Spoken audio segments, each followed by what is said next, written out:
This podcast is sponsored by the Tree of Life Memorials and Digital in Stone. This is a new platform to create digital memorials, environmental legacies, and fine art monuments. This way we could share the stories, preserve the memories, conserve the land, and connect the souls, because love never dies. This podcast does not provide medical nor legal advice. Please listen to the complete disclosure at the end of the recording. Hello, and welcome to Everyone Dies, the podcast where we talk about serious illness, dying, death, and bereavement. I'm Marianne Matzo, nurse practitioner, and I use my experience from working as a nurse for 45 years to help answer your questions about what happens at the end of life. And I'm Charlie Navarrete, an actor in New York City, and here to offer an every-person viewpoint to our podcast. We are both here because we believe that the more you know, the better prepared you are to make difficult decisions when a crisis hits. So welcome to this week's show. Please relax, get yourself something cheering to drink and some pie, and thank you for spending the next hour with Charlie and me for our discussion about stomach cancer. Like the BBC, we see our show as offering entertainment, enlightenment, and education, and divided into three halves to address these goals. Our main topic is in the second half, so feel free to fast forward to that no tittle-tattle section if you need to. Our topic this week is part one of stomach cancer, which talks about the symptoms, the causes, and the staging of stomach cancer. Our next show will go over treatment and living with this disease. In the first half, Charlie has the New York Times obituary of Toby Keith and our recipe of the week. In the second half, I'm going over the symptoms and the staging of stomach cancer. And in the third half, Charlie shares the poetry of Toby Keith by way of his song, Don't Let the Old Man In. So Charlie, anything new this week? No. But have you heard of a film called American Fiction? No. Is it good? Yeah, it's very good. It's Let me write this down. Yes, please. So that's American Fiction. Okay, so basically, it's this family. The one of them is a writer, a very scholarly writer, who makes absolutely no traction in his work. Big scholar. It focuses, and all of these folks are African American. So this African American family, and besides just a great script and great performances. If Oscars mean anything to you, I believe it's up like for 4 or 5 Oscars. It just came out of the blue in December. And the thing with it is this guy just gets so frustrated with not selling anything. While another black writer just makes a fortune basically writing crap in every stereotype about life in the black ghetto, and by happens that she is also a scholar. He decides, he just gets so frustrated, he just comes up with every stereotype of, the black hood and all that, throws it at his agent, who then, sends it to Hollywood, and he winds up making incredible amount of money off of a piece of crap. And then he tries to hide it. He doesn't want to be involved with it. I'm not giving it justice. It really is very, very good. I say all this because as we talk about, death and dying, and, you need to prepare in advance because you just never know what happens. The story's going along swimmingly, and then suddenly somebody dies. It's just unexpected, and the person just dies. It's one of the main characters. And there are no long, heartfelt monologues. It's like, oh shit. I mean, everybody feels bad, but life has to go on. There are bills to pay. Mom has early dementia. They just have to move forward. And that's just one of the things, just about this wonderful movie. But it's just that things happen, you never know, and life just has to move on. So. Yeah, everyone dies. Catchy title. Mm. And speaking with... And sometimes at the most inopportune times, you know? Yes. It doesn't ever happen when you're, settled and all unpacked and have groceries in the refrigerator. No. It's just not when it happens. My mother and father were very kind, and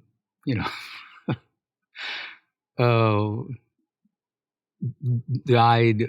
Well, I mean, they were older. They died. We knew it was coming, and it was a good death, if you will. Not with my son, but it just it just depends. Never should have happened. Yeah. What else? It does. And it does. And speaking of people dying before their time, Toby Keith. Yeah, my neighbor. Yes, there we are. Your neighbor. Yeah. Mm-hmm. I did not know he was from Oklahoma. Yeah. So there's a huge water tower in Moore that says "Home of Toby Keith." Nice, nice. Yeah, Lincoln Park doesn't have a water tower with my name on it. Give it time. Give it time, Marianne. Yeah, I'm holding my breath. Yep. So tell us about Mr. Keith. Well, given his death this month, we're going to start our program with some of his obituary from the New York Times, written by Bill Frisk Warren. Toby Keith, the larger-than-life singer, songwriter of #1 country hits like Who's Your Daddy and Made in America, and one of the biggest stars to come out of Nashville in 3 decades, died on Monday. He was 62. He died in Oklahoma, where he had lived his entire life. Mr. Keith announced in the summer of 2022 that he had been diagnosed with stomach cancer and that he was being treated with chemotherapy, radiation, and surgery. In a recent interview with the Oklahoma City television station KWTV, Mr. Keith, who played a run of shows in Las Vegas in December, said he was still in treatment. Cancer is a roller coaster, he said. You just sit there and wait on it to go away. It may not ever go away. He said his Christian faith was helping him get through the treatment and the potential dark outcome. Singing in an alternately declamatory and crooning baritone, Mr. Keith cultivated a boisterous, in-your-face persona with recordings like I Want to Talk About Me and Beer for My Horses. Built around clever wordplay and droll humor, and more than a little macho bluster, both topped the Billboard country chart. With Beer for My Horses, a twangy Rolling Stone-style rocker that featured Willie Nelson as guest vocalist, crossing over to the pop top 40. Mr. Keith wrote or co-wrote most of his material, which ranged stylistically from traditional honky-tonk to pop country balladry and southern rock.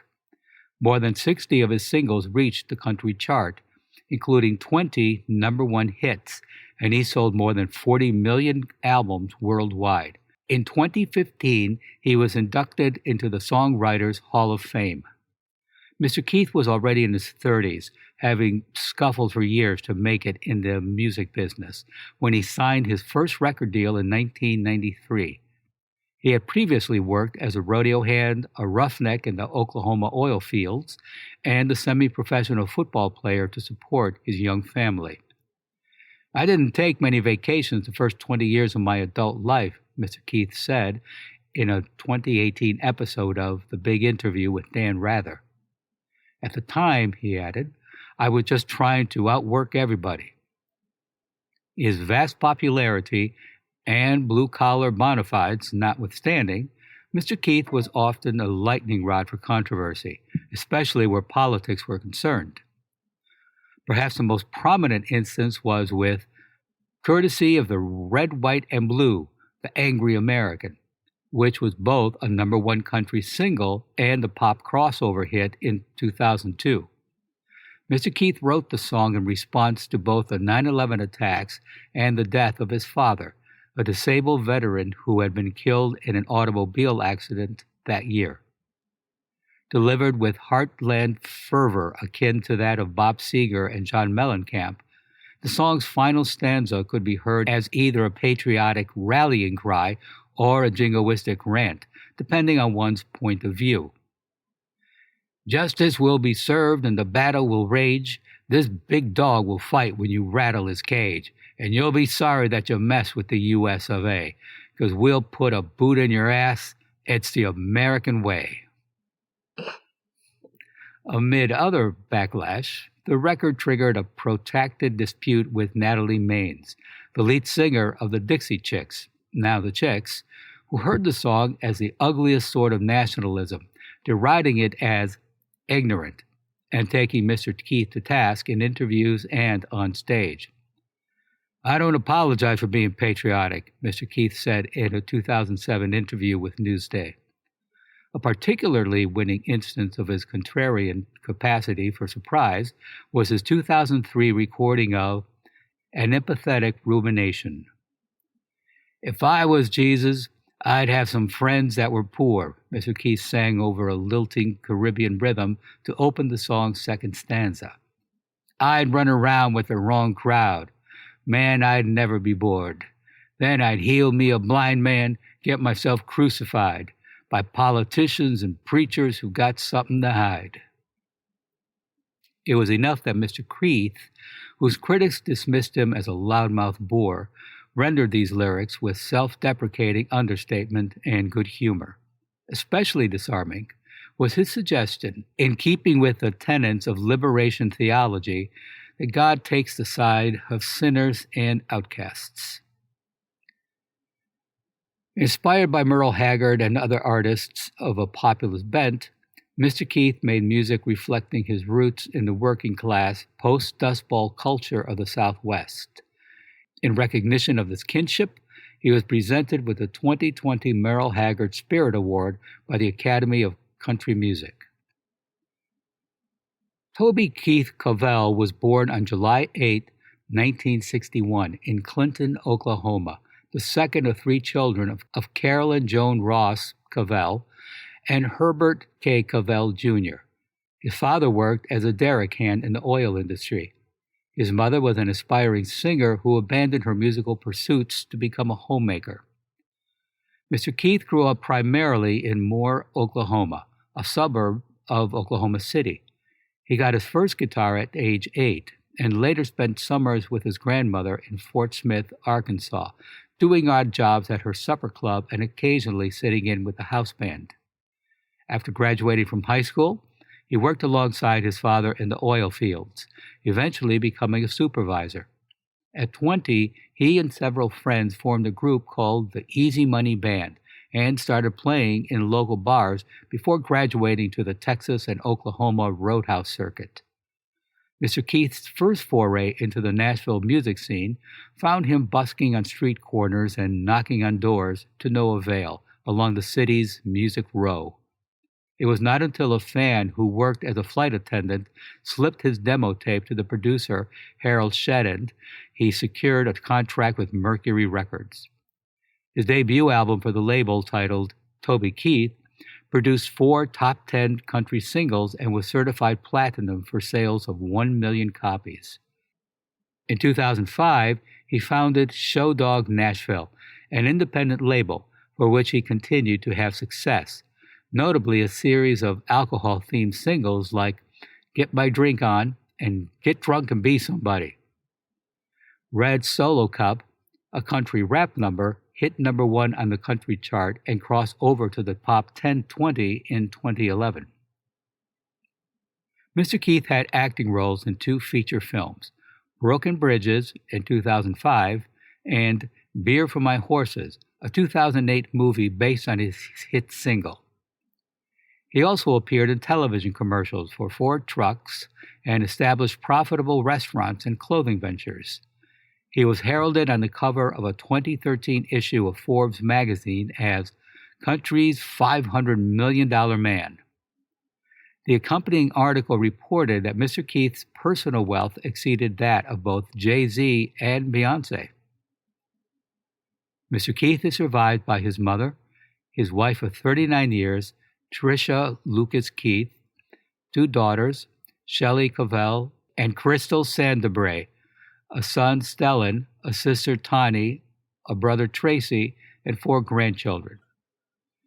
For all his belligerence and braggadocio, Mr. Keith demonstrated considerable insight and restraint when, more than a year after it started, he walked away from his contretemps with Ms. Maines over courtesy of the red, white, and blue.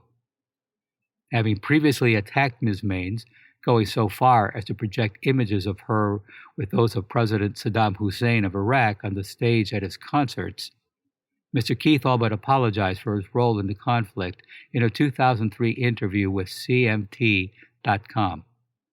"It got pretty vicious sometimes," he said. "I'm embarrassed about the way I let myself get sucked into all that." 2 important facts missing from his obituary are that he created his own brand of Wild Shot Mezcal. In an interview, he said, "I have always been fascinated with Mexico and the drink mezcal. It is part of my life. Mexico is a theme that runs through many of my songs. The tradition and history of mezcal is magical to me. Mezcal dates to the 16th century warriors celebrating the defeat of their enemies. There is an agave worm in every bottle, and the worm is not there for the look. It is there to be eaten. It is believed that the worm will bring a special experience, and every individual will feel something different," he continued. "I believed there was a complete void in the marketplace in getting this drink to the average person. So it seemed natural for me to start a business selling Toby Keith Mezcal." The second factoid is that while Keith could have afforded to jet anywhere around the world to eat whatever he wanted, his culinary tastes were much simpler than that. His favorite food was quite cheap and easy: a fried bologna sandwich. In fact, he loved it so much, he included it on the menu at "I Love This Bar and Grill." But Keith's version required all beef bologna, which you cut yourself, topped with mustard, mayo, and barbecue sauce. You could make this sandwich on slider rolls and take them to your next funeral lunch as a tribute to Toby. So please go to our webpage for this week's recipe for fried bologna sandwiches and additional resources for this program. Your tax-deductible donations are always welcome so that we can continue to offer you quality program and Marianne's years of experience on death, dying, and bereavement. Thank you in advance for making your donation at www.everyonedies.org. That's every, the number 1, dies.org. Marianne? Thanks, Charlie. In the fall of 2021, Toby Keith, the country music star and Oklahoma native, was diagnosed with stomach cancer. 28 months later, he died. He was treated with surgery, chemotherapy, immunotherapy, and radiation. Treatments that together take a toll on a person's body. His last TV appearance was in 2023, but he continued to play at Hollywood Corners, a local outdoor venue in Norman, Oklahoma, during the July 4th weekend of 2023, and a final 3 shows in Vegas in December. His death has sparked renewed calls from doctors to pay attention to signs of stomach cancer, which include heartburn, acid reflux, anemia, nausea, ulcers, pain after eating, sudden weight loss, or feeling full after eating small amounts. So, let's talk about this disease and what to expect if diagnosed with it. Stomach cancer is the 5th most common cancer in the world, according to the National Cancer Institute, otherwise known as the NCI. Anyone can get stomach cancer. In the United States, the disease occurs more often among Black, Hispanic, Asian Pacific Islanders, and American Indian Alaska Native individuals than among white individuals. Males are nearly twice as likely as females to be diagnosed with stomach cancer, and black males are nearly twice as likely as white males to die of it. In recent years, stomach cancer rates have been increasing in younger females, particularly among Hispanic females. Stomach cancer can be diagnosed at any age, but the risk increases as a person gets older. Now, there are several risk factors of stomach cancer, and different risk factors may increase the risk of cancer in different parts of the stomach. For example, Helicobacter pylori, or H. pylori, infection increases the risk of cancer in the lower or middle part of the stomach. Chronic infection of the mucosal layer of the stomach with H. pylori is a major risk factor for stomach cancer. This bacterium spreads from person to person through direct contact with saliva, vomit, or stool.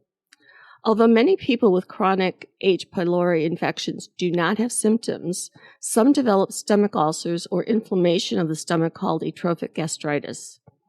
In some people, atrophic gastritis leads to increasingly severe changes in the stomach lining and eventually to stomach cancer. Another risk factor is diet. Eating a diet that's low in fruits and vegetables or that's high in salted, smoked, or poorly preserved foods may increase the risk of stomach cancer. Now, fruits and vegetables sort of act like a cleaning mechanism, if you will, of the stomach lining, like sandpaper, just keeping everything clean and moving things through. So if you have a very refined, and I don't mean refined as in fancy, but a refined kind of diet where you're eating, white bread and, cheese sandwiches and that kind of thing, then you're not getting that kind of cleaning of that stomach lining. Third risk factor is tobacco. People who smoke have a higher risk of stomach cancer than non-smokers. Smoking also makes treatment of H. pylori infection less effective, but smokers who stop smoking lower their risk of stomach cancer over time. The risk of stomach cancer is increased in people who work in the rubber or coal industry or who have been exposed to high levels of radiation. Last risk factor is obesity and gastroesophageal reflux disease, otherwise known as GERD, increases the risk of cancer in the upper part of the stomach. So, what symptoms might a person have? In the early part of the disease, stomach cancer usually doesn't have symptoms, which makes it hard to detect. Symptoms usually begin only after the cancer has spread. If a person does have early type symptoms, they may include indigestion, stomach discomfort, kind of that bloated feeling after eating, mild nausea, loss of appetite, and/or heartburn. Symptoms of advanced stomach cancer, which means that it has spread beyond the stomach to other parts of the body or invaded through the stomach lining, can include all the symptoms of early stage stomach cancer with the addition of blood in the stool. Now, usually it's a black feces, which is a sign of old blood, as opposed to bright red blood, which is from the lower part of the GI tract or could be even from hemorrhoids. So that dark black stool, if you see that, you need to call your doctor because typically it'll mean that there's bleeding somewhere up in the GI tract and could be including the stomach. Vomiting, weight loss without trying, stomach pain, jaundice, which is yellowing of the eyes and skin, ascites, which is that buildup of the fluid in the abdomen. You know how you see people and you think, oh, they're pregnant, but no, they're men and they have big bellies. Or you see women who you think, should I ask them if they're pregnant? And the answer is always no, don't ask. But that's that ascites, that fluid that's there. And trouble swallowing. Now, as a nurse, I've always been really kind of surprised by how much people will lose without thinking that something's wrong. And I've worked in oncology and palliative care, and I've even had friends who said, they've lost a tremendous amount of weight, like 30, 40 pounds. And, if I'll see somebody who's really lost a lot of weight, I might say, oh, were you trying?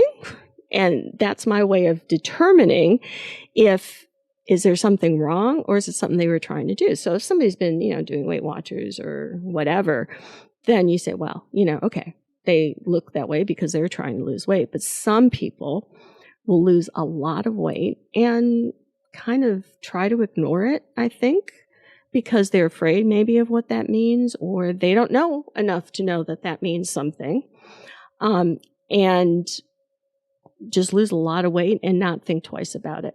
But our bodies aren't made to do that. So if you've lost a lot of weight and you haven't been trying, you really do need to go see your healthcare practitioner.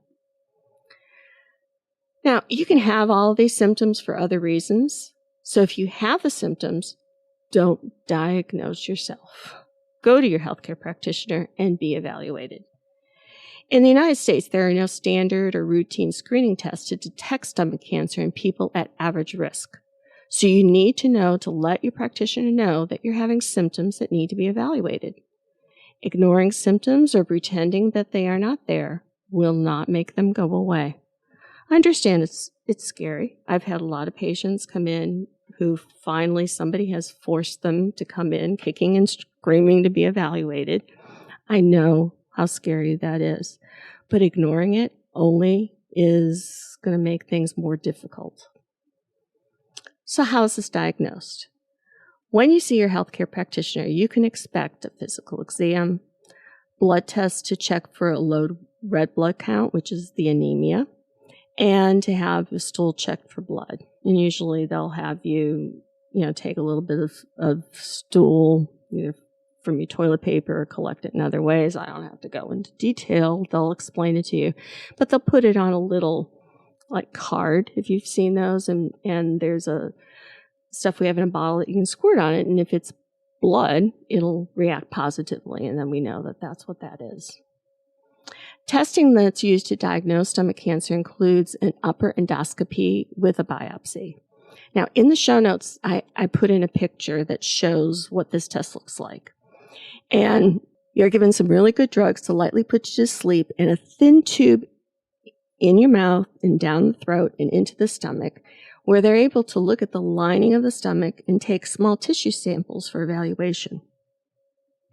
Another test is a barium swallow, which may be ordered, where you drink this chalky kind of white drink. And under x-ray, they watch it go down, they take pictures, and they can see how it's moving. They know how it's supposed to move. They know, it's not supposed to collect anywhere or anything like that. So they're able to evaluate that way. And a third test is a CAT scan, a CT scan, which puts you in sort of a round kind of a tunnel-like x-ray machine where detailed pictures are taken. And sometimes they'll have dye that'll be injected into a vein or swallowed to help the tissues show up better. These test results will determine what will come next. If there is a stomach cancer diagnosis, there usually will be a referral to an oncologist, and this is someone who specializes in cancer treatment. When stomach cancer is found early, there's a better chance of recovery. Stomach cancer is often advanced when it's diagnosed, and in advanced stages, stomach cancer can be treated, but it is rarely cured. Next comes something called staging. And this can seem a little bit complicated, so I'm going to try to simplify it for you. First, how many stages are there? Charlie, do you know how many stages there are to cancer? No, I don't. So there are 4 stages, and I've had many patients who, I remember one guy who, I said, well, tell me what you know about your disease. And he said, well, I have stage 4. I forget what kind of cancer it was. And he said it very calmly. And I said, well, do you know how many stages there are to cancer? And he said, well, with anything, there's 10, and I'm only at 4. And we kind of looked at each other, and he said, why? How many stages are there? And I said, well, there's no stage 5. There's 4 stages. So stage 4, in his thought, because nobody asked and nobody explained it, he was doing pretty good. But let me explain what they are. Now, there are categories and there are stages. So the categories are what what is called a TNM, like Tom, Nancy, Mary. TNM is how staging is categorized for stomach cancer, which stands for tumor. The T is tumor, which describes the size of the primary tumor and its invasion into adjacent tissue. N stands for node, which is the lymph node involvement of the tumor. And M is metastasis, the presence of distant metastasis of the primary tumor. Metastasis is when the tumor spreads beyond the regional lymph nodes. And you can hear my mother's clock going off behind me. Apologize for that, but it's nice to have that there. So that's the TNM categorization. There's also staging, 0 to 4. So you have staging 0 to 4 and category TNM. This will be on the test. No, there's no test, but it'll help you understand if you or your loved one has to talk to an oncologist. So I put a picture in the show notes to show you the stagings 0 to 4 so you can get a picture of what it is that I'm going to talk to you about. But first, let's talk about stomach layers. The stomach wall is made up of 5 layers of tissue and muscle. Knowing about these layers can help you understand the stage of cancer. So think about it this way. Like a house with a chimney being the esophagus. So the esophagus is when you swallow, it goes down the tube called the esophagus, and whatever you've swallowed, the mezcal or the bologna sandwich, will go down the esophagus, and it goes into your stomach. So in my analogy, that food goes down the chimney, and it dumps it into the attic. Okay. So the mucosa, the attic, is the inner post layer of the stomach wall. This is the part that is physically in touch with whatever it is that you put down your throat. It's made up of epithelial cells and glandular cells. The glandular cells make mucus to protect the stomach lining and digestive juices to help break down the food. Most stomach cancers start in the glandular cells of the mucosa. Cancer that start in the glandular cells are called adenocarcinomas. The floor of the attic, so after the room, there's the floor. The floor of the attic is the submucosa. This is the layer of the connective tissue between the mucosa and the muscle layer. It contains blood vessels, lymph vessels, and nerve cells. When you go through that floor of the attic, there's the upstairs room, and that's the muscle layer. The muscle layer helps the stomach mix the food with digestive juices and move it into the small intestine where the nutrients are absorbed. After the upstairs room, it goes through the floor of the upstairs room, and that's the subserosa. This is a thin layer of connective tissue between the muscle layer and the serosa. Now, the main part of the house, that big, room of the house that comes down after the upstairs, that's called the serosa, and it is the outermost layer of the stomach wall. It's that wall that, like if you looked at a picture of a stomach, you're seeing a serosa because you're seeing that outside wall. Stomach cancers become more advanced as they spread from the mucosa to the outer layers. And then if it's going to spread, typically then it'll go to the lymph nodes, then to the close organs, then to the distant organs. So think about, remember the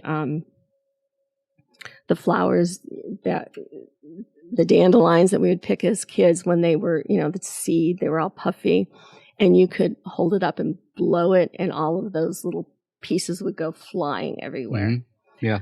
Well, metastasis is like that, so the flower that you're holding is the primary site. And when you blow on that, all those little pieces can go literally anywhere. But most of them are going to go closest to where you're standing when you're blowing it. There might be a wild little seed that, can end up a mile away. But that's not typically what happens, but it could. So when you think about metastasis, it's going to go typically to the places that are closest to where it has originated. So we talked about the stage. So you might hear people say, oh, I have stage 3 cancer, I have stage 2 cancer. It is possible, though, to have stage 0 cancer. Now, stage 0 cancer is what's called carcinoma in situ. And in this case, it'd be carcinoma in situ of the stomach. This means that the abnormal cells are found in the mucosa or the attic. And these abnormal cells may become cancer and spread into the nearby normal tissues.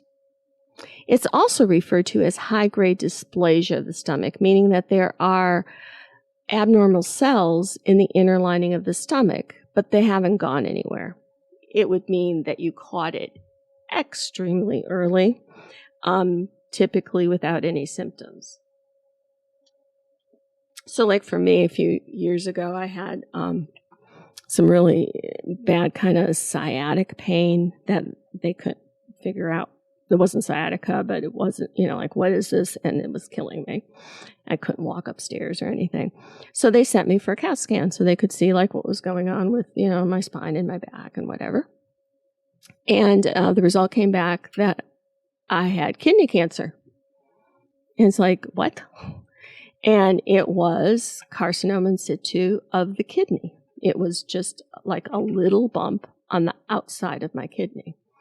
And I said to my doctor, so what do? You just take like a melon baller and like scoop that out? And he said, well, essentially, because it was just right there. So it was stage 0. It was found accidentally when they were dealing with something else. So we heard, last week that King Charles went in they're looking at something with his prostate and found cancer someplace else. As of this recording, they haven't told us where it is they found it. But it's that what they call incidental finding. They're doing something else and they like, oops, look at this. We found this. So that's good for us because it means it hasn't had a chance to move through all those layers and cause more problems. It's when you hear people say, oh, they got it early. That's generally what they mean. So that's stage 0. Next stage is stage 1, and this is localized stomach cancer. Stage 1 stomach cancer usually means that the cancer hasn't spread beyond the thick muscle of the stomach wall, but it may have moved to one or two nearby lymph nodes. So that means in stage 1 that the cancer is in the attic, could be to the attic floor, it could be to the upstairs room, but it's still in the stomach and maybe 1 or 2 lymph nodes. Now, lymph nodes are small bean-shaped structures that are part of the body's immune system. And you might hear people say, oh, it's moved to the lymph nodes. Lymph nodes filter substances that travel through the lymphatic fluid, and they contain something that's called lymphocytes, which are white blood cells. The white blood cells help the body fight infection and disease. Now, there are hundreds of lymph nodes and glands found throughout the body, approximately 600 in the body of an adult. They're connected to one another by lymph vessels, and clusters of lymph nodes are found in the neck, the underarm, chest, the abdomen, the groin. For example, there are about 20 to 40 lymph nodes in your armpit alone. Now, the thing with the lymph system is that it's all connected. So think of it as like a water filtration system. So if something gets into the water filtration system, it can go to wherever that water goes. So it's not good that it goes into the lymph system because those cancer cells then could take a ride through that system and stop off anywhere and cause the cancer to move around. Then comes stage 2 cancer. Now, this is what's called locally advanced early stage stomach cancer. This means that the cancer is spread into or through the inner supportive or muscle layers of the stomach. And it may have also spread to up to 15 nearby lymph nodes.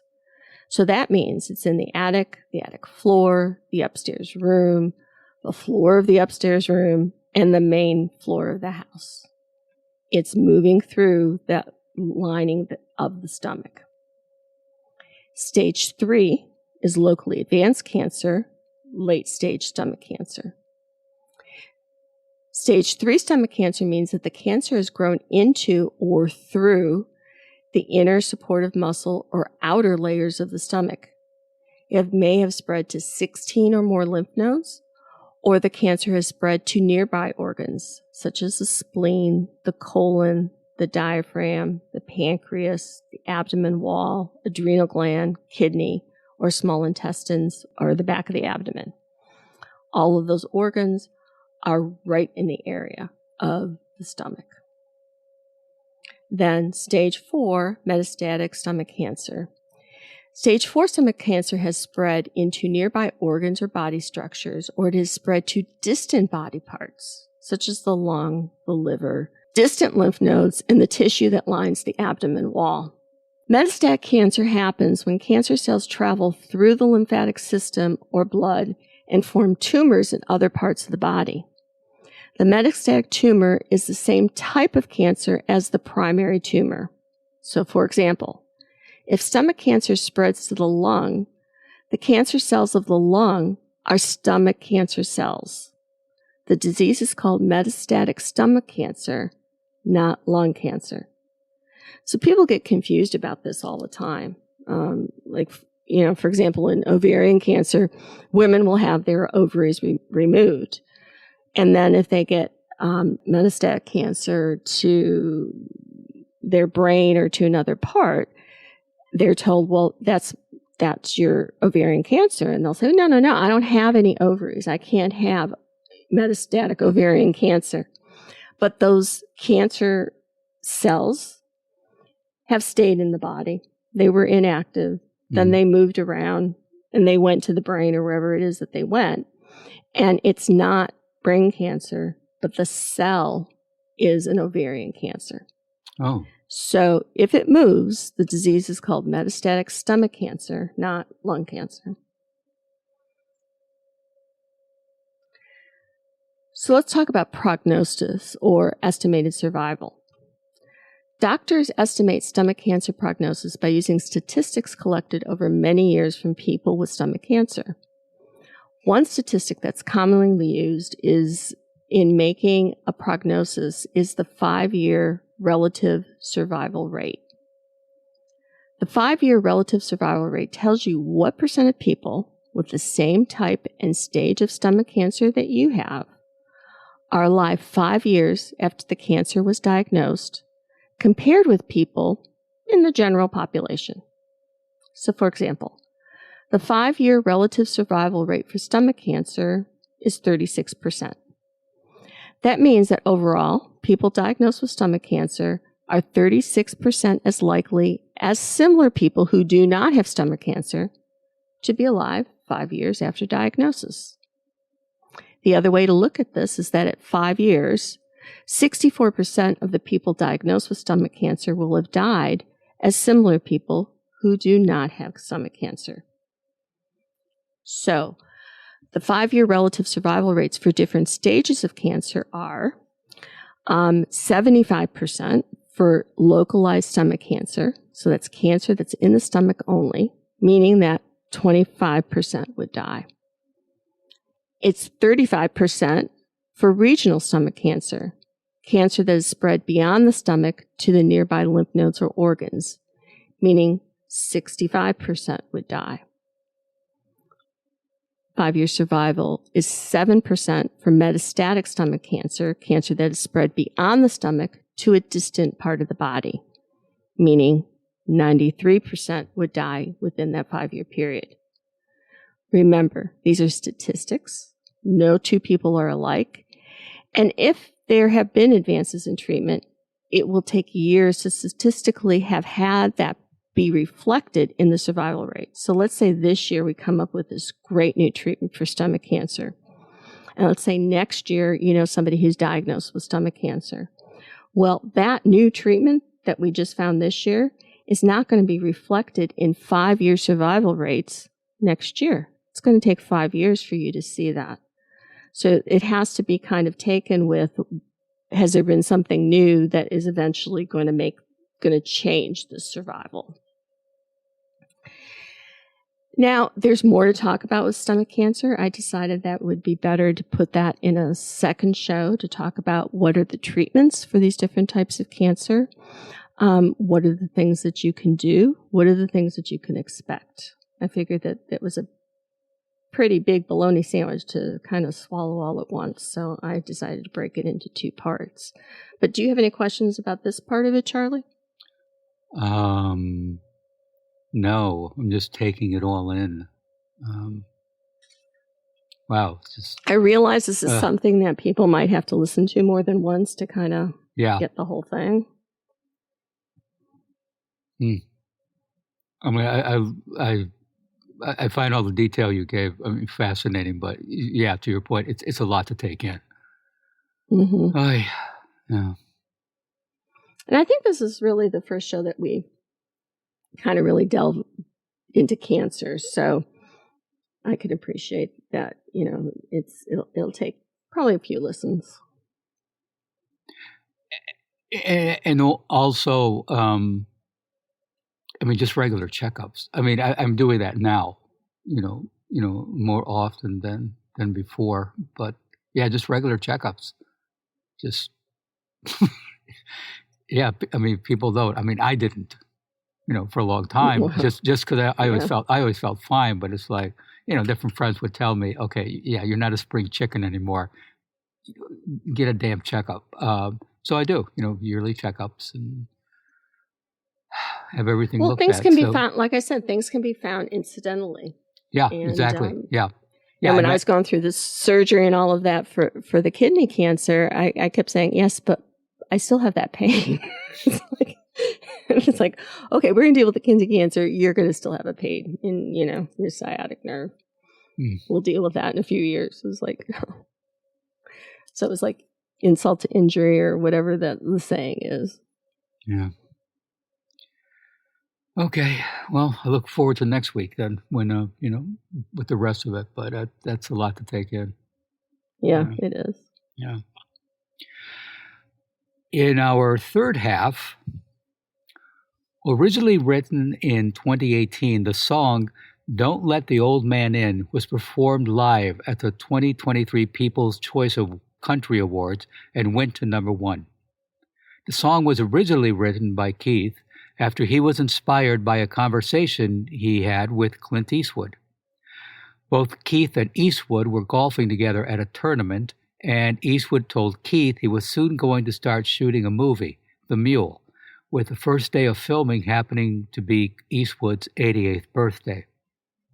Intrigued, Keith asked Eastwood how he kept working when he was already well into his 80s.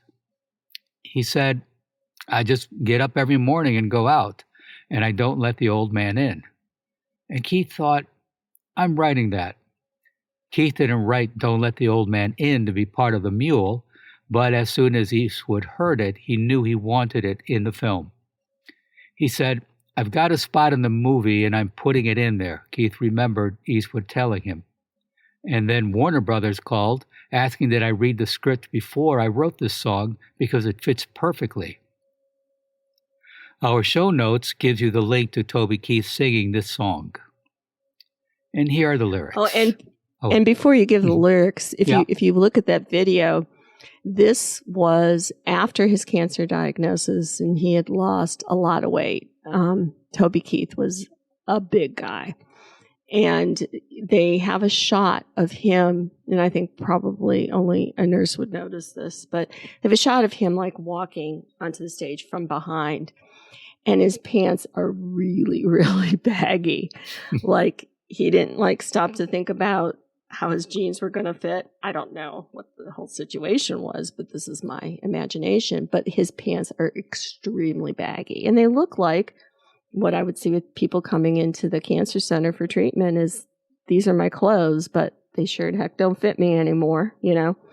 And I thought that was sort of profound. And also when you hear these words, it is, it took on a new meaning for him. He'd written it before he had stomach cancer, but it took on, and he talks about it, took on a new meaning for him afterward. Yeah. And even I just like that philosophy, don't let the old man in, because as I continue to age, and the same with you do. Yeah. Well, you still look like you looked when I met you when you were 20. And and most of my friends are my age, around my age or older. I'm in my 60s now, and yeah, there are just sometimes I instead of walking, I realize I'm beginning to shuffle. It's like, what the hell is this? Pick up your damn feet. What are you doing? Yeah, it's that. And sometimes my body just doesn't want to move a little faster, or I think, wait a minute, I'm writing something or researching something, and I thought, wait a minute, didn't I write about this? And I start to, and I tell myself, okay, you can't go to that old stage. Just take a minute, put your thoughts together, and move on. So with this, don't let the old man in. I know exactly what that means. It's just, it's a philosophy. So it was just wonderful to discover this song, and yeah, I'm glad we're including this. Okay, don't let the old man in. I want to leave this alone. Can't leave it up to him. He's knocking on my door, and I knew all of my life that someday it would end. Get up and go outside. Don't let the old man in. Many moons I have lived. My body's weathered and worn. Ask yourself how you would be if you didn't know the day you were born. Try to love on your wife and stay close to your friends. Toast each sundown with wine. Don't let the old man in. Many moons I have lived. My body's weathered and worn.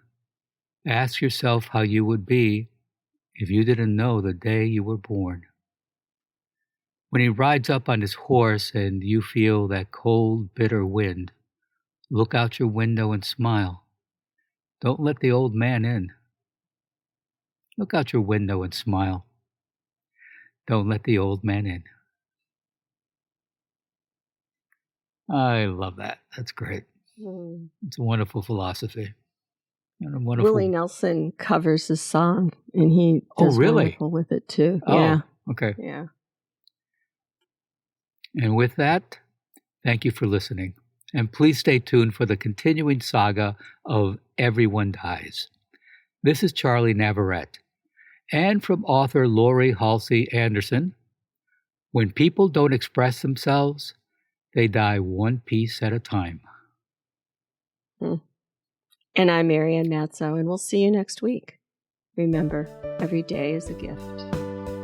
This podcast does not provide medical advice. All discussion on this podcast, such as treatments, dosages, outcomes, charts, patient profiles, advice, messages, and any other discussion are for informational purposes only and are not a substitute for professional medical advice or treatment. Always seek the advice of your primary care practitioner or other qualified health providers with any questions that you may have regarding your health. Never disregard professional medical advice or delay in seeking it because of something you have heard from this podcast. If you think you may have a medical emergency, call your doctor or 911 immediately. Everyone Dies does not recommend or endorse any specific tests, practitioners, products, procedures, opinions, or other information that may be mentioned in this podcast. Reliance on any information provided in this podcast by persons appearing on this podcast at the invitation of Everyone Dies or by other members is solely at your own risk.